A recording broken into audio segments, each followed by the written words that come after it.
where my mantle is. We'd like to call the regular meeting of February 3rd to order. There's a determination of the quorum. We have a quorum.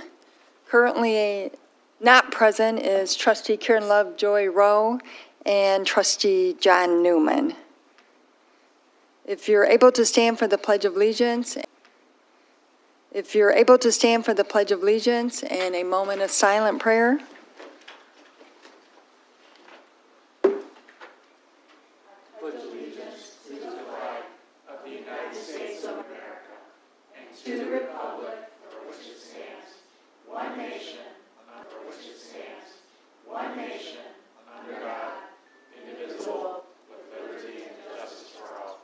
Remain standing for a moment of silent prayer, please.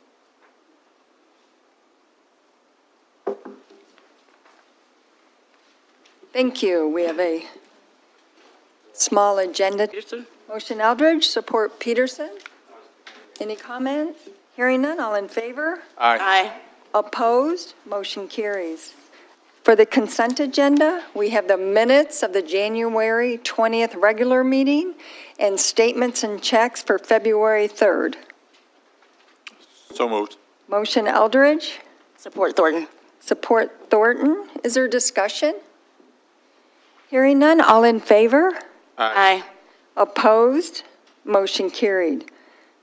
Number 5 is the attorney's report. Mr. Winters? Madam Chair, I'll be very brief tonight. I did want to take a moment at least give, a shout out again to this Township Board as well as all members of the Township community who came out. And I think it was very telling to see how many people were able to brave some of the worst weather in the month of January in terms of coming out just to be informed. And I really think that speaks volumes to the Township's level of commitment in regards to being open with the Township's resident data centers and the plans to go forward to us at a site that is deemed to be totally unacceptable to the Township, that being Textile Bridge Road. At the same time, I did want to take a moment and update the board on one item in regards to the so-called data centers. U of M held their so-called public meeting on Thursday, January 29th, and as was somewhat predicted during our meeting on the 28th, it was not really ask intelligent questions, receive answers. It was more like, in someone's phrase, like a science fair where you walked around and saw these posters and could maybe ask a question or two of someone standing at the poster board. Someone described it as being like a show and tell. But there's one issue also that still bothers me because it's not true, it's not factual. Chris Kolb, the vice president for the University of Michigan Government Relations, keeps making the excuse that the reason why the Township cannot be allowed to be involved in negotiations between U of M and, for all practical purposes, the state of Michigan in regards to the former GM site is because that's basically a private transaction. That's not true. That property that we have pointed out to them as being the appropriate site is owned by the state of Michigan through RAD. That stands for the Willow Run Arsenal for Democracy. While that property is being leased to ACM, a part of it, it's still owned by the state of Michigan. They're the ones who received the quitclaim deed. And at the same time, U of M is a public institution. And this township, especially when it was U of M, who involved a third party in order to get the $100 million subsidy from the state of Michigan to begin with. That third party I'm referring to is Ann Arbor Spark. When they had a choice, when they had a choice to seek support from this township or an economic organization such as Ann Arbor Spark to make application for the $100 million, they chose to go to Ann Arbor Spark. They themselves involved a private third party in those negotiations. Finally, I'll leave it with this last comment. We did receive, I did share with all of you, a letter from Congresswoman Debbie Dingell dated January 30th, addressed to the interim president. This is her anger and frustration because she had been told by U of M they were looking at multiple locations only to be corrected that evening by the township's own constituents that was not true, and that the site selection still came back to either Textile Road as well or the former GM property. I agree with Congressman Dingell when she says that, quote, "Any township does not view U of M as a good neighbor, nor has U of M's behavior gained anyone's trust. If it is true that the project has been narrowed to 2 sites, it has been clear that Ypsilanti Township does not support, not opposed to development at Willow Run. If that is the case, I hope U of M is paying attention to this feedback. The University of Michigan has significant work to do to build trust with the community, and restoring that trust must be U of M's top priority in fostering a successful." A last paragraph in her letter dated January 30th. All that I would add parenthetically is that now that it's been narrowed to 2 sites, and she recognizes that it's clear the township does not support the Textile Road location. All of those who have been copied on the township board's resolution back in August now need more than ever to step up and publicly support the township's request that it not be located on the Textile Road location, and that those 2 data centers, if they are going to be built, are built over there on the former site of the General Motors property. So I think we're getting closer. I think you are making some headway in pushing people towards that location, away from the banks of the Huron River. And all that I can say again, all of us to be involved in this those public meetings, and all the support your staff also has given all of us in putting our case out to the public, so there would be nothing hidden from them in regards to what our efforts have been to try and make sure that 144 acres remains undeveloped and not become the site of 2 data centers. Thank you. Thank you, Mr. Winters. And I didn't know if I heard you. Did you mention that she also requested a formal public town hall style meeting that brings experts together to answer communication in an open and collective setting? So she is asking for not having a science fair type public meeting, to have one like our town hall meeting. This was having lots of issues with delivery of mail. Congresswoman Dingell called a meeting at the Marriott, and there was probably at least 800 people there, and they were set up in chairs, and there was questions and answers, and people heard the questions and they heard the response. That did not happen at the U of M and at the U of M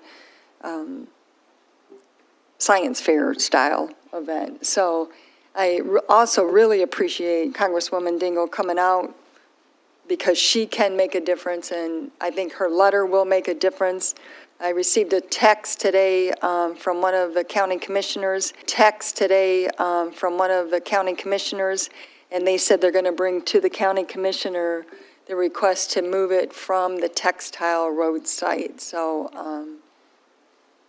It's very good news. So, I mean, it's been a lot of work, Mr. Winters, all the time that you've put into it. And his hope to move it off the banks of the Huron River to another site, either not in Ypsilanti Township or to another site. But we can't give up. We got to keep pushing and keep bringing it to the attention. And we need the environmental groups to go on record and support the township's position, the residents' position, that it not be on the banks of the Huron River. So we'll keep pushing, and I want to thank every resident and board member that, our board members tried to get in. They couldn't get the registration filled up too quickly, so our board couldn't, all of our board members could, registration filled up too quickly, so our board couldn't, all of our board members could not get in. But the residents that attended, they were so cool. They were so knowledgeable. They were asking the right questions. They were tough questions, which is what local government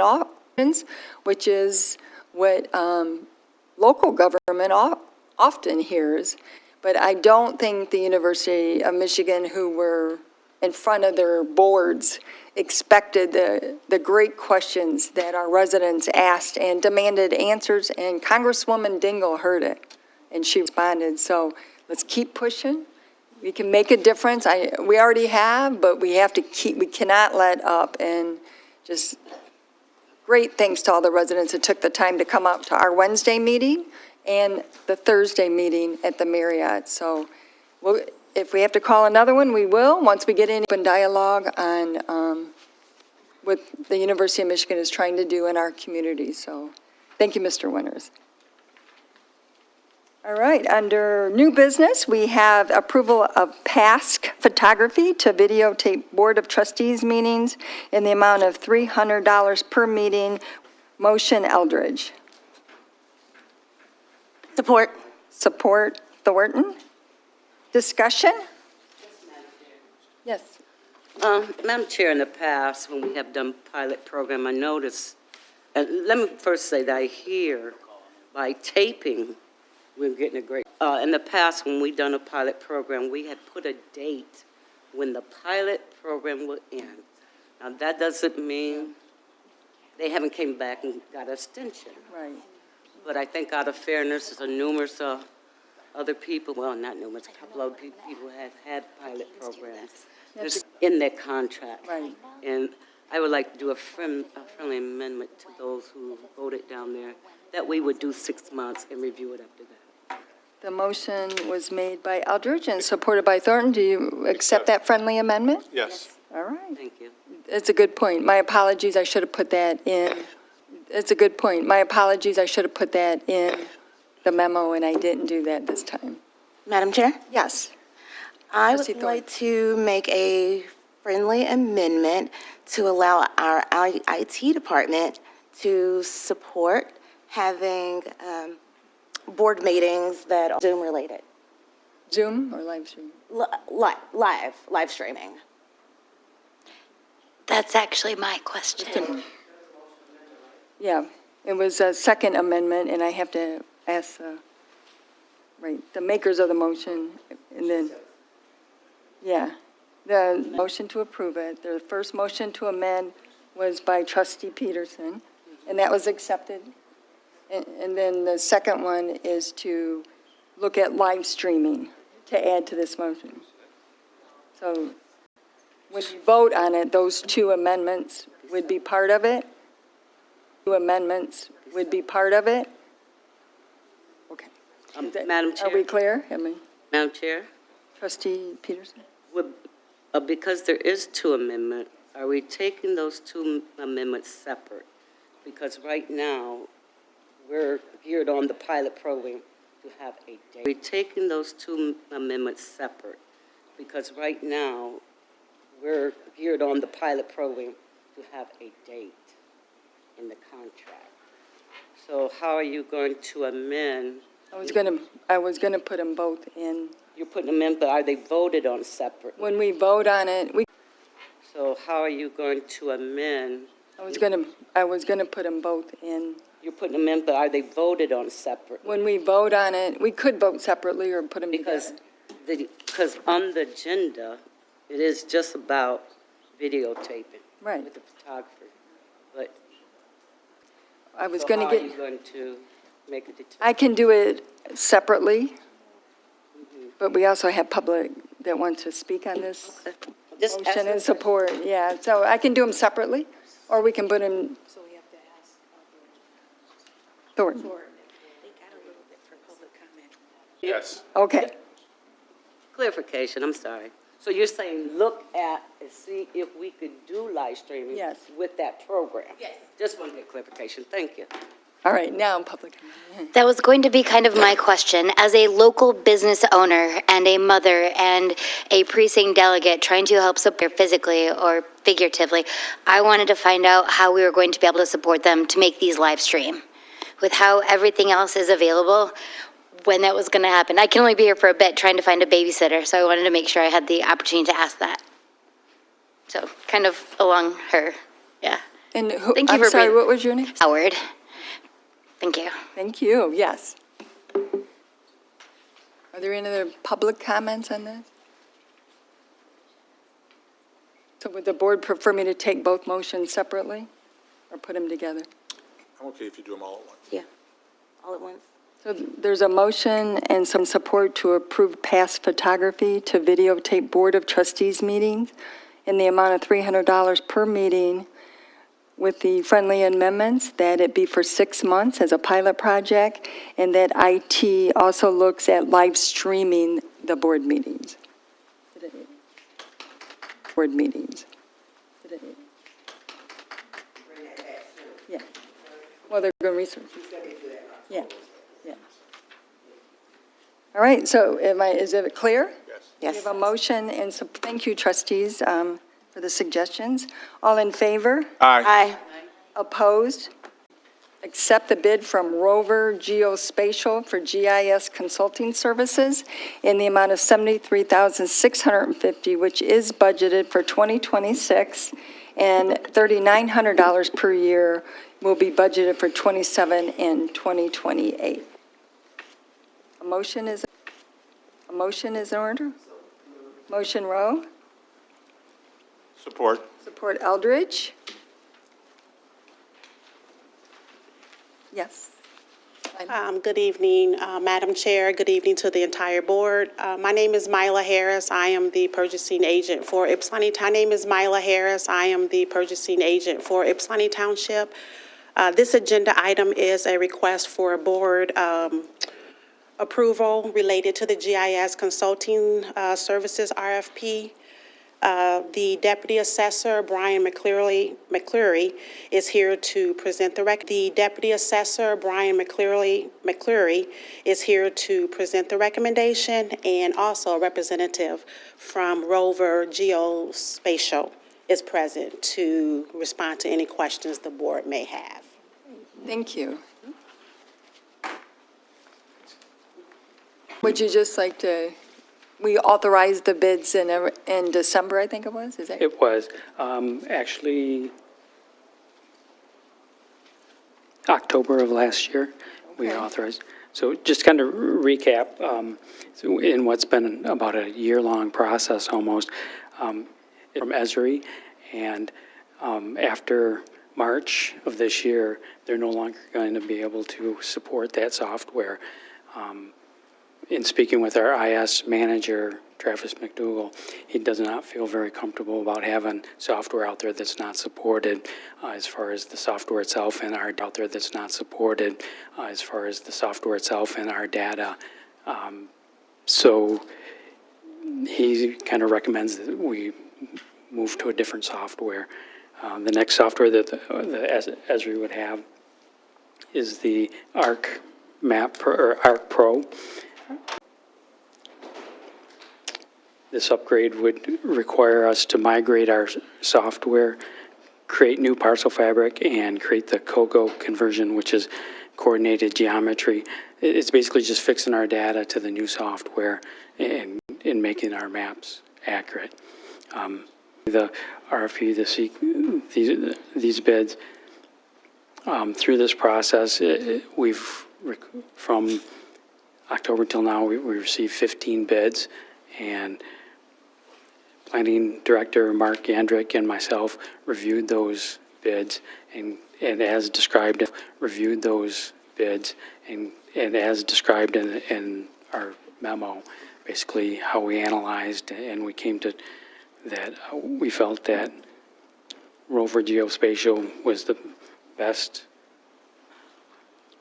consultant and the best bid for us as far as, and it was just the best fit.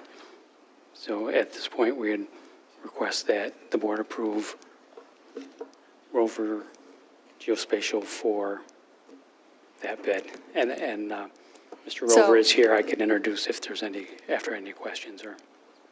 Brian, this is for, right? Yeah, it's all our mapping program. So, and any parcel, we have roughly 18,000 parcels. They're on a parcel tax map. I'm sure you've seen them. We've sent them out to the board before. But all of those parcels are all created. It's not a survey, but they have survey points in it, and it's not a survey, but they have survey points in it, and it's drawn up to scale.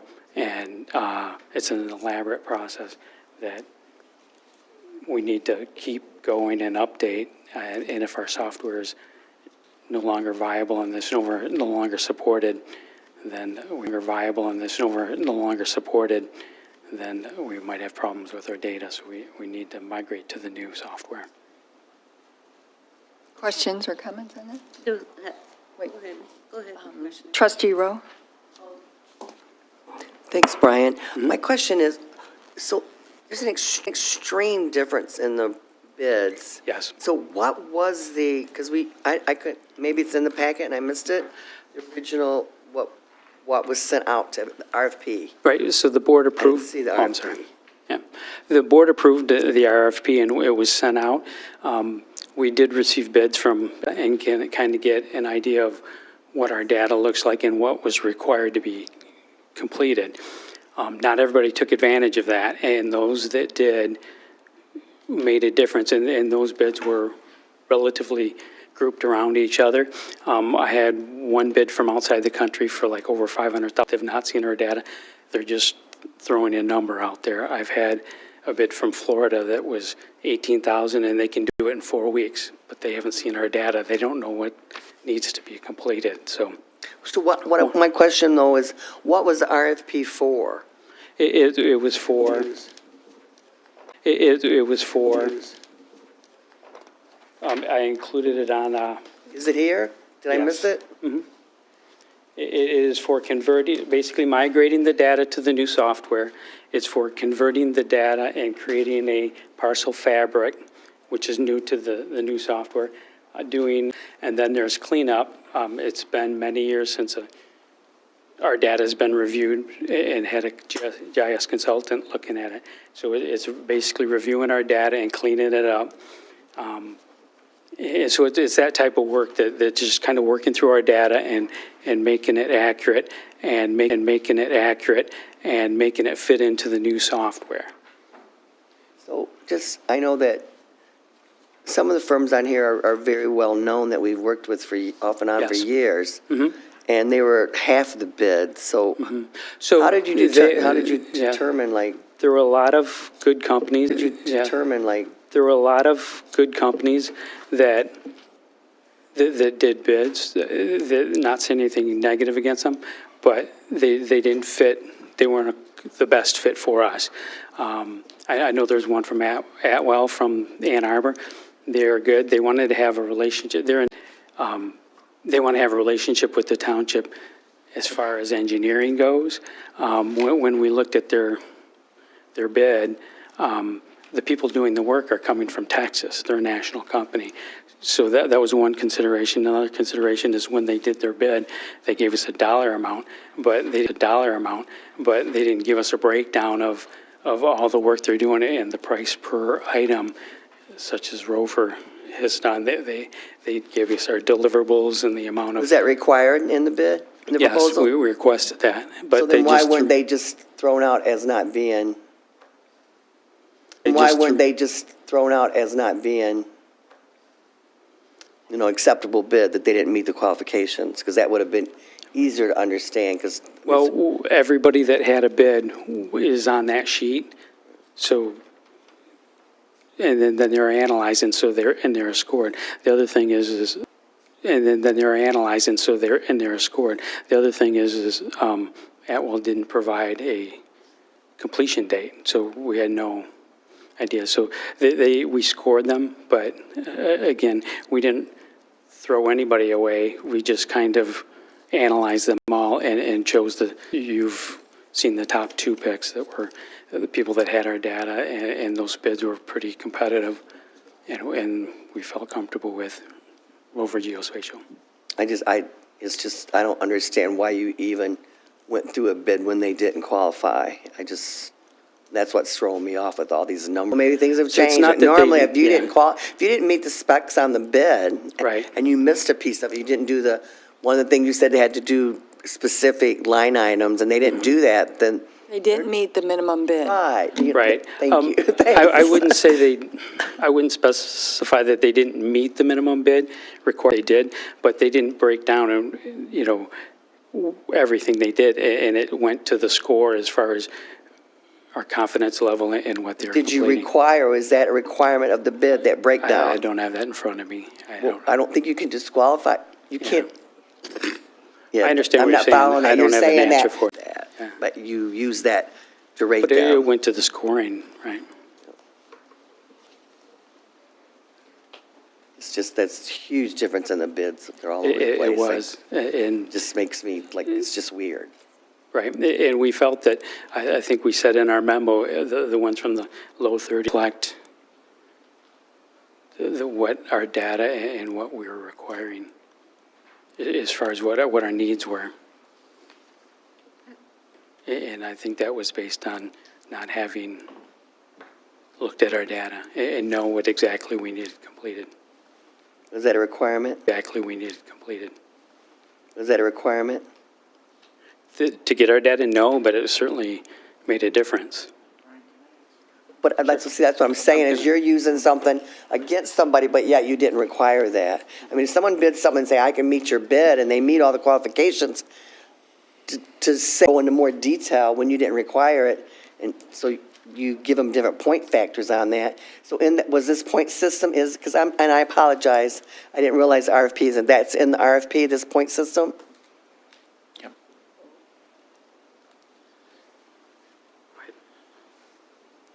So, Mark Yandrick, Planning Director. I just wanted to kind of follow up on some of Brian's things. The Adwell bid and some of the other bids did not at all address the cleanup that is needed for this project. So, as these digital files for the parcel layers are not in a parcel fabric,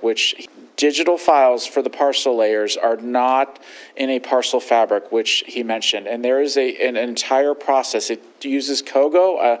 The potential bidder, that's here tonight can go into more of that process.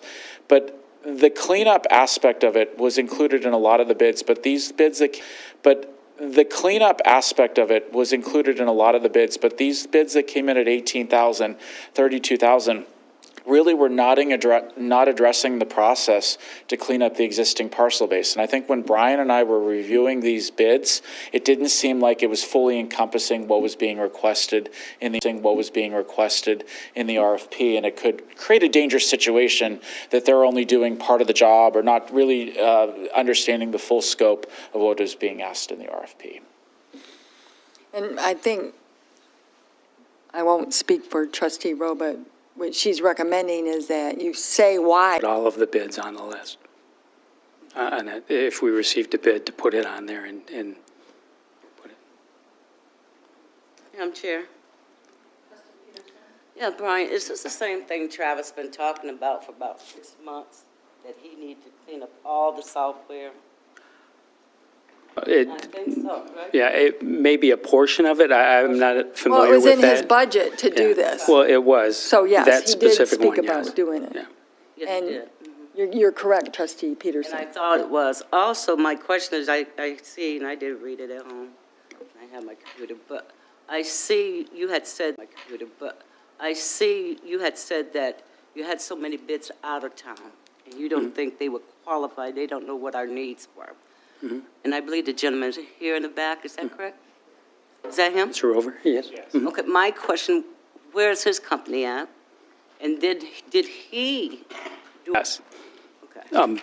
He did it, and I'm gonna introduce him, he'll speak, Okay. but he's from Dayton, Ohio, and he's actually got our data and looked through and actually was able to determine what data needed to be corrected and fixed. And you felt this was the best company because he had We looked were- at everything? Yes, very comfortable And with he it. had We looked were- at everything? Yes, very comfortable And he with it. understands Yes, how we do things, right? Right. As far as data and all that. right, and the corrections that Yes. we need to do, yes. Thank you. Other questions or comments? Just background about them, background about them. Mark, do you, Like, who else have they done this for? Other So- communities? Sure. So as part of this process, I just want to start out with Brian and I last summer met with two different companies. One was Rover, and essentially did this to scope, before this even comes to the board, what are we looking at for this project in terms of price? What are we looking at for technology, process, timing? And Larry was one, gave us an opinion, and then we got a second opinion to help move forward. I know Larry professionally. I know Larry professionally. I've known him probably since about 2010. When I worked for City of Centerville, Ohio, I was a city planner. He was the IT director and did an excellent job, more than excellent job there.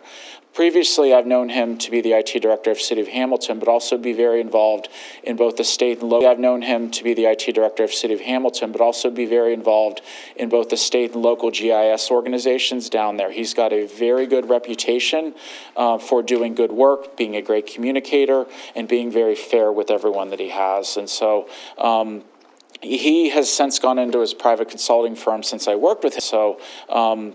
He has since gone into his private consulting firm since I worked with him at Centerville, and would be an excellent resource here. And he has a great reputation that I think could do great work here. Madam Chair, I have one more question. Trustee Peterson? So it's the amount for the services is $73,000. Now, on the other end, it says, and $3,900 per year. So are we paying at $76 and you have a fee per year of $3,009? So part of the RFP was to do a bid for what we needed completed this year going forward. We have land divisions where we take splits, dividing properties up, and we need new parcels. And if there's any data corrections or errors on the parcels. And so a maintenance agreement on a yearly basis. It's $3,900. Right, $3,900. So that is part of that bid, and go through the budget approval process for that. But that was part of the bid, so that was. It's the maintenance of it. It's the maintenance, Which is right. what we do for all our software. Right. I understand. Thank you. Other questions or comments on this? Hi, Miley Fusion, if there's any in regards to why all of the bidders were listed. Under my recommendation, I chose that all bids are listed for transparency and completeness of the procurement record. The financial policy and the best procurement practice require us to document who responded to the RFP and to show that the recommendation was made after reviewing all proposals received. So listing all bids allows the board to see the full range of responses and confirm that the selection was based on the evaluation criteria, not just price. Selection was based on the evaluation criteria, not just price alone. Okay, thank you. Thank you, Ms. Harris. Any other questions or comments? Hearing none? So, Oh, I have one. go ahead. You have a question? Introduce Larry Rover. Hi, nice meeting everyone. If you all have any questions, please let me know. A little bit of background on myself. I've been in IT and GIS for about 20 years. Rover Geospatial, we're Esri business partner. I'm familiar with all of this, the data. I've used it. I've worked with it for for a long time, and it's something that is passionate about me, which is why I opened the company. I had a passion for local government, but then realized, oh, there's this need for, companies who support, and there's this need for, companies who support and who experts in local government, specifically within GIS and IT services. So that's why I started my company several years ago, and why I'm in front of you today. So thank you for the opportunity, and yeah, if you have any questions, please. Why I'm in front of you today. So thank you for the opportunity, and yeah, if you have any questions, please let me know. Are there any questions for the potential?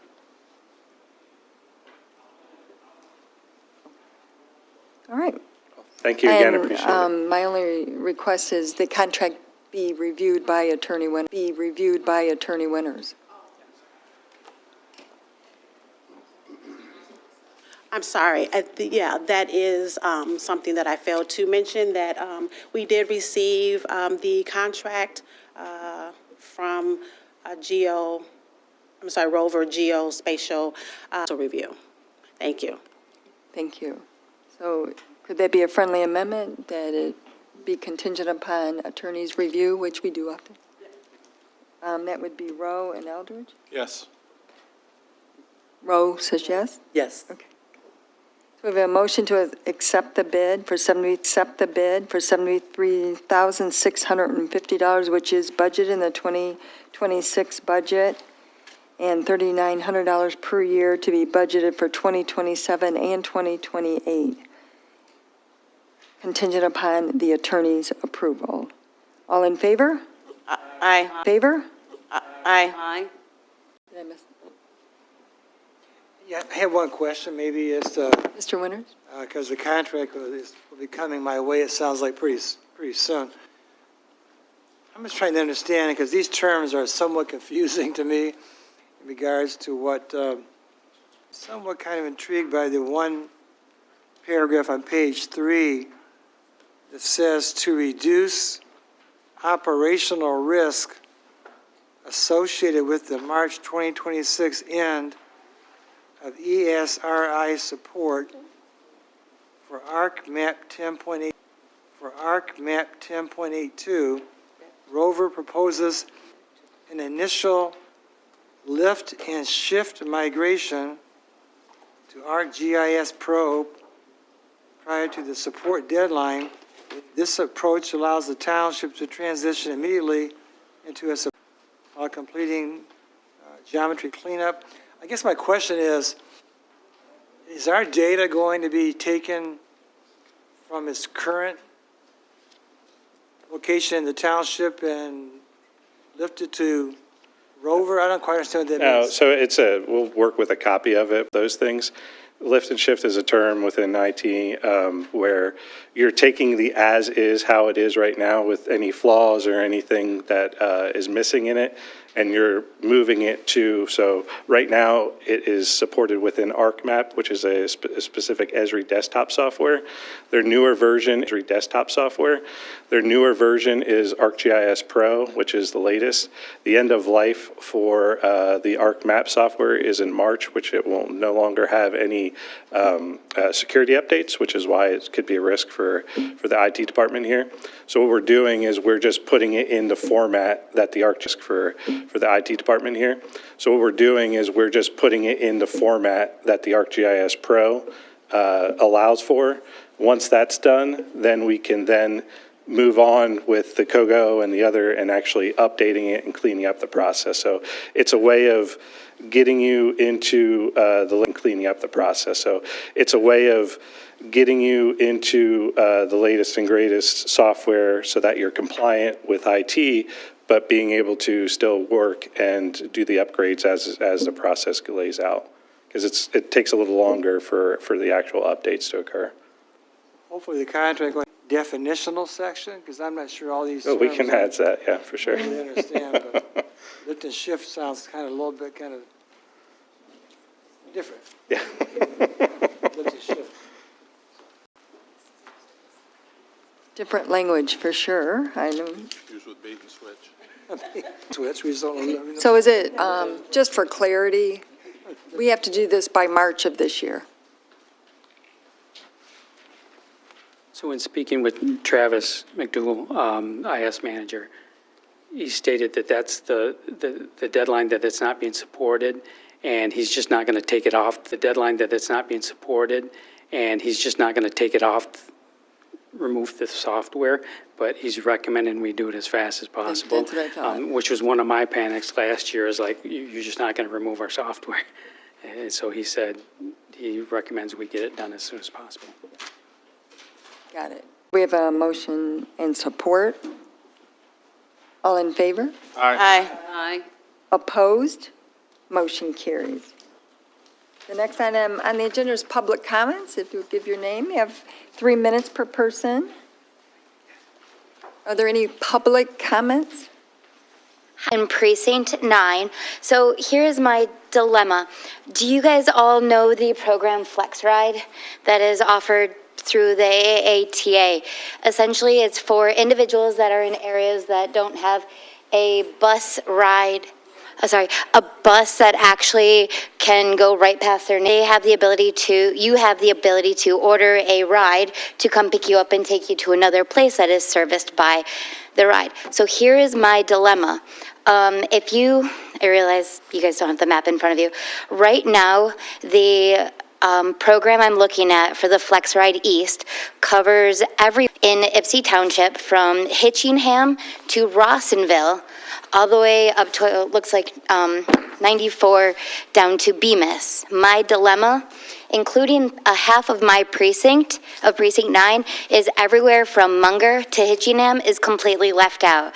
So Precinct 6, 9, and 10, their entire section is left out. So if there are kids that are over in West Willow, Ford Road, that area that want to go over to Rolling Hills Water Park, they order the ride, they get taken over to the water park, they're kind of stuck. They can't get home because that program won't pick them up. What I'm asking you in your how do we resolve that? I realize you guys don't have the opportunity to tell AAT what to do. However, I would love your support in making that happen. There are many individuals in my community that are kind of stuck, especially in our condos with older residents, and I'm sure they'd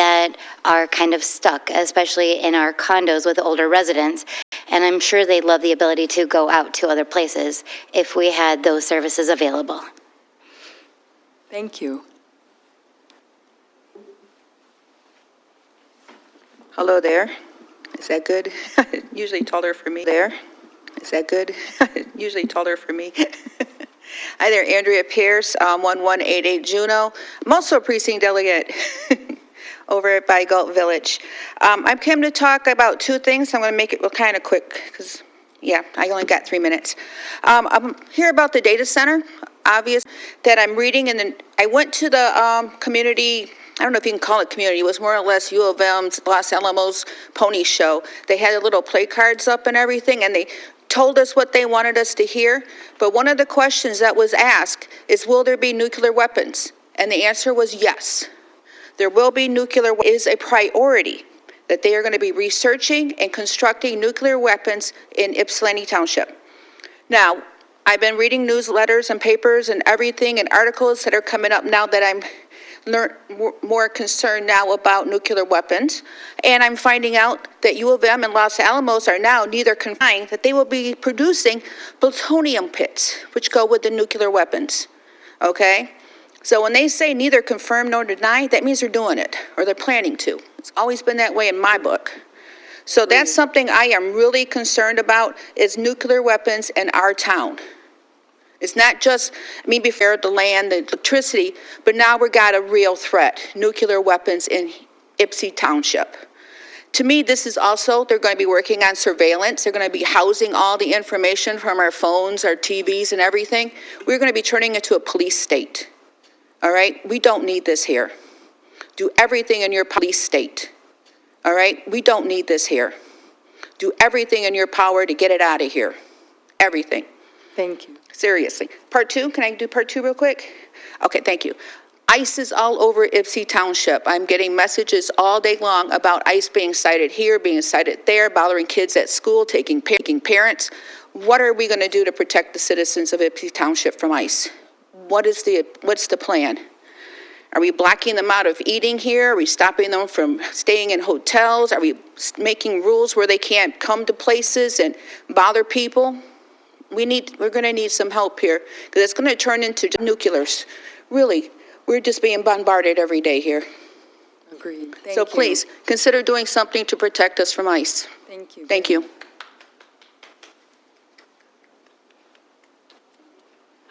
Well, that's a hard act to follow. My name is Dirk Mayhew. I'm from Ann Arbor. Thanks for letting me speak. Ypsi Township Council. I'm from Ann Arbor. Thanks for letting me speak. Ypsi Township Council. I'm here tonight because I'm very involved with elections. I've been on board of canvassers. I've worked with Elections Commission, precinct chair, all that kind of stuff. And a bunch of people, a bunch of my friends, asked my opinion on ACLU attacking your local clerk. So I got a lot of opinions about that. And if ACLU attacking your local clerk. So I got a lot of opinions about that. And if ACLU were here, I'd tell them, you're doing it wrong. Like, that's not helpful. If you got an issue, elections are big, complicated machines. There's always stuff that gets sideways, and there's always room for improvement, but you pick up the phone. You don't blow that gets sideways, and there's always room for improvement, but you pick up the phone. You don't blow things up in public before you even know half the stuff you're kind of vaguely accusing. Anyway, that's the ACLU. To y'all, it's not the problem. It's like, what do you do about it? What I'm doing about it is I'm here tonight to say, please join with the rest of the clerks in, it's cheaper to team up with the rest of the clerks in the county. It's easier, it's less work, many hands make light work. And most importantly, and this is why I'm here, when things go wrong, your clerk isn't twisting in the wind, playing solo defense. We're all in it together. All the townships teamed up. It tends to, many eyes on the thing tends to help, but just the idea that you can single out one person in a big state, 10 million people, and 1,500 clerks or something, and then make a press conference about that and erode people's faith, not just in that clerk, but in the neighboring communities, erode faith in the election itself. But in the neighboring communities, erode faith in the election itself. Super unhelpful. And I think we need to team up, and that's my plea to you, is please consider joining with the rest of the county for the 9 days of early voting. Very burdensome on the clerks. Again, lots of stuff to do. It's less work, less money. And when things go wrong, because... Jeremy Haley, resident. Thank you for your attention to the data center. I know it was wild in the beginning. Now it's kind of come to some sense of what's going on, which is we know nothing. Other question, insurance. As a person in a wheelchair goes up the ramp, they go to push the button. Which way does that door open? If you're on the inside, I believe it opens to your left, right? So the person in the chair is literally sitting in left, right? So the person in the chair is literally sitting in front of the door as it opens. So I saw a person standing between the door frame and the edge of the concrete. It's only one width of a person wide. So it was that, hit the button, back up enough time without falling off the back of the concrete, which is short with no rail.